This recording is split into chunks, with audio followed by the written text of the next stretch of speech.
একটা ভাই রীতিমতো আমাকে কন্টিনিউয়াস এসএমএস করে যাচ্ছিল যে, "দিদি তোমার হাতের কাজ আমি অনেক দেখেছি, অনেক ক্রাফটিং তুমি বানিয়ে থাকো।" আমার বাড়িতে আসলে সে আসা যাওয়া করে সেই ভাইটা।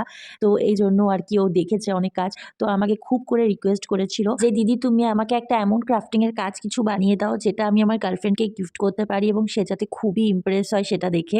কারণ সামনেই ভ্যালেন্টাইন উইক গেছে, তো সেখানে আমি কিছুই ওকে দিতে পারিনি। সাধারণত ক্রাফটিং এর অর্ডার আমি নিয়ে থাকি, তো আমি ওকে একেবারেই না করিনি। ভাইটা শুধুমাত্র আমাকে একটা ওর কাছে থাকা গোলাপ আমাকে দিয়ে বলেছিল, "এই গোলাপটা আমার কাছে খুব স্পেশাল। তো এই গোলাপটা দিয়ে তুমি যা পারো একটা করে দাও।" এরপরেও আমাকে একটা ভিন্টেজ লেটারের আইডিয়া দেয় এবং একটা ভিডিও আমাকে পাঠিয়ে বলে যে, "দেখো দিদি তুমি কি এরকম আমাকেও একটা লেটার বানিয়ে দিতে পারবে?" তো আমি নিজের সাধ্যের মধ্যে থেকে যতটা পেরেছি নিজের চেষ্টা করেছি।